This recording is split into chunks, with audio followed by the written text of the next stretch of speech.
오늘은 대림절 3주차 기간을 보내게 됩니다. 대림절은 두 가지 이중 의미를 가지고 있습니다. 하나는 이미 그 옛날 인간의 몸을 입고 어린 아이로 만왕의 왕 되신 우리 하나님이 인간을 입고 이 땅에 내려오신 그 사건을 축하하는 의미에서 대림절입니다. 두 번째 의미가 있다면 이제 다시 오실 예수 그리스도를 믿음과 소망으로 기다리는 절기가 바로 대림절이죠. 이 대림절 기간에 성도들이 가져야 할 자세는 어떤 자세입니까? 주님은 말씀합니다. 깨어 있으라. 깨어 있는 자가 되어야 한다고 말씀합니다. 어떻게 깨어 있어야 합니까? 깨어 있는다는 것은 어떤 의미입니까? 주님이 언제 오실지 모르기 때문에 오늘 믿음의 성도들은 슬기로운 다섯 처녀처럼 기름과 등불을 준비하여 신랑이 오실 때 깨어 있어 신랑을 맞이하는 겁니다. 그래서 이 대림절 기간에 우리에게 주님께서 주시는 교훈은 깨어 있는 자가 되라. 깨어 있는 성도가 되라. 할렐루야. 깨어 있는 자가 되라고 말씀합니다. 오늘 본문 우리가 읽은 말씀은 이사야를 통해서 주시는 말씀입니다. 먼저 1절 말씀을 함께 읽어봅니다. 읽습니다. 아모스의 아들 이사야가 받은 바 유다와 예루살렘에 관한 말씀이라. 이사야 그 이름의 뜻은 여호와의 구원이라고 하는 이름의 뜻을 가지고 있습니다. 그는 BC 740년부터 690년까지 약 50년 동안 예언자로 활동했습니다. 그가 예언자로 활동한 동안 남유다, 예루살렘 그리고 북이스라엘은 어떤 상황이었을까요? 하나님께서 말씀하시기를 이 시대는 마치 전병과 같다. 그런데 그 전병은 뒤집지 않은 전병이다. 여러분 부침개를 부쳐보셨습니까? 부침개를 어떻게 부쳐야 맛있게 부칠 수 있습니까? 요리한 그 부침개 재료를 후라이팬에 이렇게 기름을 두르고 넣죠. 그리고 이렇게 잘 구워질 수 있도록 펼쳐 놓습니다. 그렇게 하고 한쪽이 다 익으면 어때요? 탁 밑에다가 그 도구를 이용해서 뒤집잖아요. 앞뒤 잘 구우면 노릇노릇하게 아주 바삭거리는 그런 부침개가 만들어집니다. 군침이 돌아요? 예, 군침이 도시는 분들은 건강한 분들입니다. 이렇게 부침개를 부치는 거예요. 그런데 주님께서 이스라엘과 지금 북이스라엘 남유다는 부침개를 부쳤는데 뒤집지 않은 부침개다. 뒤집지 않은 전병이라 말하는 거예요. 여러분 뒤집지 않고 계속 불을 떼면 어떻게 합니까? 겉으로 볼 때는 잘 익는 것처럼 보이는데 막상 뒤집어 보면 그 밑에 어떻게 해요? 새카맣게 타버리는 거예요. 겉으로 보기에는 너무 잘 살아. 겉으로 보기에는 너무 행복한 것 같아. 겉으로 보면 잘 되는 것 같아. 그런데 영적으로 들여다보면 새카맣게 타버린 전병과 같다는 겁니다. 이것이 바로 이스라엘의 영적 상태였어요. 그런 때에 이사야에게 하나님께서 말씀해 주시는데 장차 메시아를 보내주겠다. 그 메시아로 인하여서 온 세상에 하나님의 말씀이 전파되리라. 뿐만 아니라 그 메시아 시대가 되면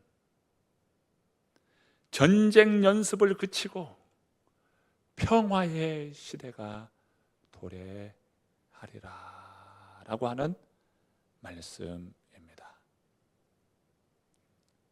오늘 말씀 다시 한번 보실까요? 2절과 3절의 말씀을 함께 읽어봅니다. 읽습니다. 말이래 여호와의 전에 산이 모든 산 꼭대기에 굳게 설 것이요 모든 작은 산 위에 뛰어나리니 만방이 그리로 모여들 것이라. 많은 백성이 가며 이르기를 오라 우리가 여호와의 산에 오르며 야곱의 하나님의 전에 이르자. 그가 그의 길을 우리에게 가르치실 것이라. 우리가 그 길을 행하리라 하리니 이는 율법이 시온에서부터 나올 것이요 여호와의 말씀이 예루살렘에서부터 나올 것임이니라. 말일이라고 하는 그때는 바로 메시아가 오시는 때를 말씀합니다. 메시아가 오시는 때에 어떻게 합니까? 우리 함께 여호와의 산에 올라가자. 그 거룩한 산 성산으로 올라가자. 그로 인하여 우리가 말씀을 배우자. 이러한 시대가 도래온다.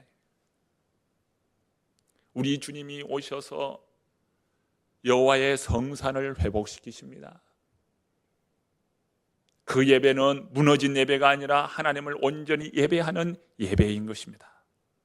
우리 주님 예배하기 위하여 우리 함께 성산에 오르자. 그로 인하여 우리 주님이 주시는 말씀을 배우자 하면서 손에 손을 잡고 서로가 여호와의 성산에 오른다는 겁니다. 이 여호와의 성산은 무엇을 말씀하는 겁니까? 주님이 세우신 교회를 두고 말씀하시는 겁니다. 오늘 아침에 주님께 예배하기 위하여 오늘은 주일이다. 우리 함께 예배하러 가자. 여러분 기쁨으로 오셨습니까? 아니면 마지못해서 오셨습니까? 기쁨으로 오셨죠? 이곳에 오신 분들은 다 기쁨으로 오신 줄로 믿습니다. 우리 함께 예배하러 가자.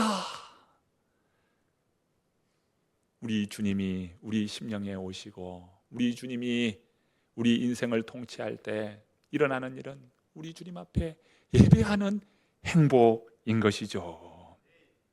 그러면서 그들이 고백하는 것이 무엇입니까? 오늘 3절에 구체적으로 말씀하는데 오라 우리가 여호와의 산에 오르며 야곱의 하나님의 전에 이르자. 그가 그 길을 우리에게 가르치실 것이라. 우리가 그 길로 행하리라 하니니 이는 율법이 시온에서부터 나올 것이요 여호와의 말씀이 예루살렘에서부터 나올 것입니다. 오라 우리가 여호와의 산에 올라 하나님의 전에 이르자.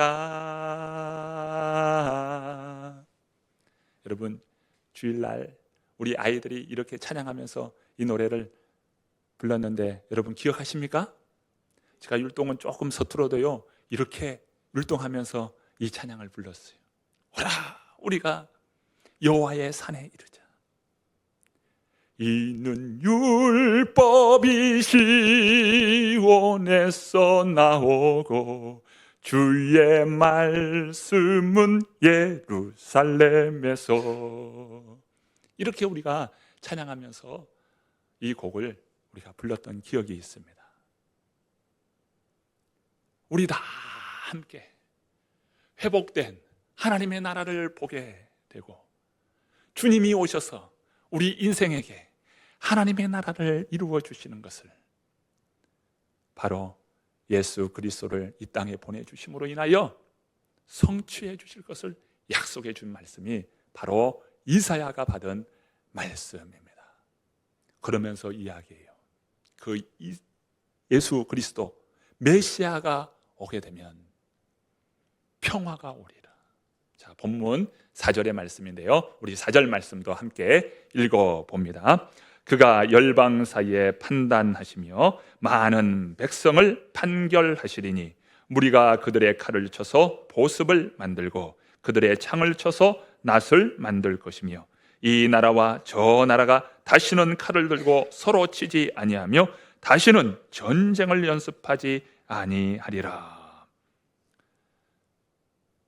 메시아가 통치하게 되면 칼을 쳐서 보습을 만들고 창을 쳐서 낫을 만든다는 거예요. 칼과 창은 어떤 도구입니까? 바로 전쟁에서 쓰이는 도구예요. 그런데 그 도구를 쳐서 이제 무엇을 만들어요? 보습을 만들고 또 낫을 만든다는 거예요. 보습은 뭐냐면 쟁기 앞에 이렇게 앞에 다는 그 철판, 땅을 파잖아요. 이렇게 삼각형으로 되어 있는 그 철판이 바로 보습이라고 하는 겁니다. 보습, 낫, 이것은 농사하는 기구예요. 창과 칼, 그것을 쳐서 이제는 농사의 도구로 만들 것이라. 어떤 때입니까? 평화가 오리라. 스위스에 가면 UN 국제연합 본부 건물이 있는데요, 그 건물 앞에는 동상 하나가 있는데 바로 칼을 쳐서 보습을 만드는 사람들의 형상을 하고 있는 모습이 바로 그 동상입니다. 지난 인간 3000년 역사 가운데 전쟁이 없었던 역사는 몇 년이나 될까요? 3000년 중에 몇 년이나 전쟁이 없었을까요? 약 200년은 전쟁이 없고 나머지 2800년은 끊임없이 전쟁이 일어났습니다. 인류는 평화를 실현하기 위해서 얼마나 많은 노력을 했는지 몰라요. 여러분, 패자도 승자도 모두 전쟁으로 인하여서 피를 흘리지 않을 수 없어요. 그래서 많은 사람들은 어떻게 하든지 전쟁을 막기 위해 부단히 노력했습니다. 1912년 제네바 회의에서 세계 여러 나라 대표들이 모여서 다시는 이 땅에 전쟁이 없어야 한다 하면서 전쟁 영구 종식 선언을 했습니다. 그런데 어이없게도 2년도 채 지나지 않았습니다. 오스트리아가 세르비아를 침공하면서 1차 세계대전이 일어납니다. 그로 인해서 군인들만 몇 명이 죽냐면 1천만 명이 죽습니다. 부상자는 2100만 명이 부상을 당해요. 영구 종식하자 그렇게 선언했고도 불과 2년도 지나지 않아서 이런 결과가 일어나게 된 겁니다. 이 전쟁이 끝난 후 1919년 1월에 이 전쟁에서 1차 전쟁에서 승리한 전순국 27개국이 모여서요, 프랑스 파리에 모여서 강화회의를 합니다. 그날이 6월 28일인데요 베르사유 궁에서 베르사유 조약 조인식을 합니다. 세계의 지도자들은 우리는 교훈을 배웠다. 다시는 전쟁이 일어나면 우리는 다 멸망하고 말 것이다. 이렇게 선언을 했습니다. 그러면서 이 선언이 바로 스위스 제네바 선언인데요, 스위스 제네바에서 이제 선언하기를, 이제부터 모든 국가 간의 분쟁, 문제들이 생기면 이 제네바에서 협약을 하고 협의를 해서 평화를 우리 만들자, 이렇게 했어요. 그리고 1919년부터 1939년까지 약 20년 동안 바로 이곳에서 분쟁이 일어날 때마다 평화를 서로 약속하는 조약들을 맺습니다. 양국 간에 도장을 찍어요. 몇 번 도장을 찍었을까요? 자, 20년 동안 도장을 무려 몇 번 찍냐면 4568회나 평화조약 도장을 찍습니다. 한 달에 2번꼴, 보름에 1번꼴로 조약 회담 선언을 선포합니다. 그러나 이것은 결국 2차 세계대전이 발발함으로 헛수고가 됩니다. 2차 세계대전이 일어나기 전 약 11개월 동안 330일 그동안 이 도장을 서로가 도장을 찍는데요, 분쟁이 일어날 때마다 분쟁 위험이 있으면 도장을 찍는데 그 도장만 210일이에요. 그러니까 3일에 한 번꼴로 계속 도장 찍었어요. 그렇게 하고도 2차 세계대전이 일어난 겁니다. 그런데 이 2차 세계대전으로요, 죽은 자만 2700만이에요. 그 이후로 국제연합 유엔을 창설하여서 우리 다시는 전쟁하지 말자, 그런 노력에도 여러분 6.25 동란이 일어났죠. 월남전 일어났죠. 중동 1차, 2차, 3차 전쟁이 일어났죠. 이란 전쟁, 이라크 전쟁, 소련의 각종 이 동구권 침공들, 쿠바 전쟁, 또 페르시아만 전쟁, 팔레스타인 분쟁, 미국과 이라크 전쟁, 지금 우리나라가 이 땅에서 지금 일어나고 있는 이팔 전쟁, 러시아와 우크라이나 전쟁. 우리가 얼마나 노력하냐 이 말이에요. 인간의 노력으로 전쟁이 그치나요? 평화가 도래됩니까? 문명이 발달하고 과학이 발달하면 전쟁을 막을 수 있습니까? 오히려 가면 갈수록 더 많은 사상자가 나오는 무기를 개발해요. 평화의 왕으로 오신 예수님이 이 땅의 소망이요. 여러분, 예수 그리스도가 그 심령, 그 평화로서 그 심령을 주장해야 합니다. 그럴 때 진정한 평화가 온다는 것을 뼈저리게 느끼는 거죠. 성탄절 전날 밤 양치던 그 목자들, 성탄의 밤 그 양치는 목자들에게 천사들이 전해준 소식이 무엇입니까? 우리가 잘 아는 말씀이죠. 지극히 높은 곳에서는 하나님께 영광이요, 땅에서는 기뻐하심을 입은 사람들 중에 평화로다. 하나님이 기뻐하시는 사람들에게 주시는 것이 무엇입니까? 평화입니다. 누구를 통하여서요? 예수 그리스도를 통해서요. 예수 그리스도는 누구십니까? 평화의 왕으로 오셨어요. 예수님은 이 땅에 평화를 보여주십니다. 원수를 미워하지 말고 도리어 원수까지도 사랑하라. 너희를 핍박하는 자를 위하여 기도하라. 예수님은 십자가에서 죄인을 위하여 대신 죽으시면서 친히 화해의 모범을 보여주셨습니다. 칼로서 칼을 쓰는 자는 그 칼로 망한다는 거예요. 이것을 보여주셨어요. 인간의 본성을 변화시키시는 예수님만이 진정한 평화, 그 평화를 가지는 힘, 능력이 생기는 겁니다. 자, 평화의 기초는요, 사람들이 이제 핵을 감축하자, 또 서로 협의하자, 우리 서로 조약 맺어서 불가침 조약 맺자, 이것으로 안 된다는 거예요. 평화는 어떻게 옵니까? 하나님을 아는 지식이에요. 사람들이 하나님의 말씀을 들어서 하나님 아는 지식 가운데 온전해질 때 진정한 평화가 오는 것입니다. 평화의 근원은 무엇입니까? 하나님의 말씀이라는 거예요. 이는 율법이 시온에서부터 나오고 여호와의 말씀이 예루살렘으로부터 나오리라. 평화의 근원은 하나님의 말씀이에요. 그러므로 이사야는 이 세상 모든 민족이 하나님의 길을 배우고 그렇게 살고 싶어 말씀을 배우려 할 때 진정한 평화가 온다는 것을 말씀합니다. 우리가 잘 아는 그런 찬양이 있죠. 세상 모든 민족이, 이 찬양이에요. 세상 모든 민족이 구원을 얻기까지 쉬지 않으시는 하나님, 주의 심장 가지고 우리 이제 일어나 주 따르게 하소서.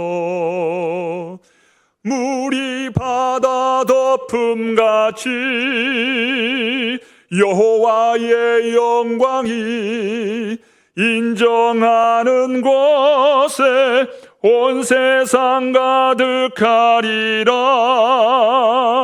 물이 바다 덮음같이, 물이 바다 덮음같이, 물이 바다 덮음같이, 물이 바다 덮음같이 여호와를 아는 지식이, 여호와의 영광이 온 땅에 가득할 때 진정한 평화가 온다. 이것을 주님께서 보여주십니다. 우리는 싸움과 분쟁이 있는 세상에 예수님만이 우리의 소망임을 고백합니다. 평화의 왕으로 오신 예수님을 전해야 합니다. 예수 그리스도가 이 땅의 소망이다. 미워하고 분열하고 서로를 적대하는 그곳에 평화의 왕이신 예수님이 오실 때 진정한 평화가 온다는 것이죠. 그러면서 오늘 본문 5절 말씀입니다. 우리 5절 말씀을 함께 읽어봅니다. 읽습니다. 야곱 족속아 오라, 우리가 여호와의 빛에 행하자. 이 말은 무슨 말씀입니까? 우리 빛된 삶을 살자. 우리 하나님은요, 빛의 근원 되셔요. 예수님은 세상의 빛으로 오셨습니다.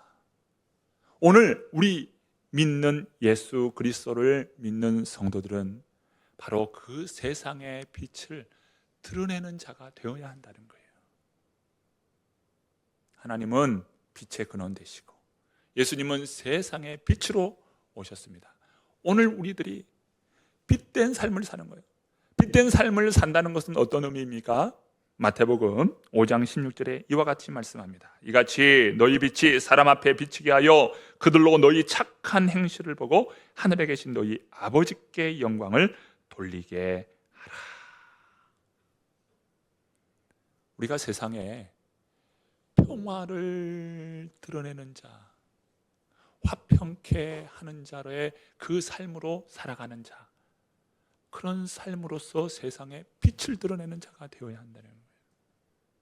우리 주님이 우리를 불러주심은 분쟁하기 위하여 우리를 부르심이 아니고 우리를 불러주심은 화평케 하라고 불러주신 줄로 믿습니다. 오늘 대한민국은요, 이 탄핵 정국으로 인하여서 분열의 지금 아픔을 온 국민이 겪고 있습니다. 주님께서 주신 말씀은 무엇입니까? 물고 물면 피차 멸망할까 조심하라. 물면 이기는 것이 아니고요, 또 물려요. 물고 물리면 결국에는 어떻게 됩니까? 피차 멸망하는 거예요. 이것이 바로 분열입니다. 분열의 원뜻은 사탄이요, 디아블로입니다. 분열의 원뜻은 사탄입니다. 사탄의 이름의 원뜻은 사이에 이간질시키다, 분열하게 하다. 이것이 사탄의 원입니다. 어원이 그래요. 그런데 이 땅이 지금 분열하고 있어요. 어떻게 진정한 화합이 오나? 오늘 우리들은 이 말씀을 통해서 배우게 됩니다. 어떻게 하면 화평케 되나? 진정한 평화가 어떻게 오나? 거리에 나가서 외치면 됩니까? 진정으로 필요한 것은요, 광화문으로 가야 되는 것도 아니고 청와대로 가야 되는 것도 아니고 하나님 이 땅에 예수 그리스도가 주인 되게 하여 주옵소서. 물이 바다를 덮음같이 여호와의 영광이 이 땅 가득 임하게 하여 주옵소서. 우리가 그런 간절함의 기도와 간절함의 외침으로 오늘 우리들이 복음 안에 굳게 서고 이 시대에 바른 진리를 선포하는 오늘 우리들이 되어야 하겠습니다.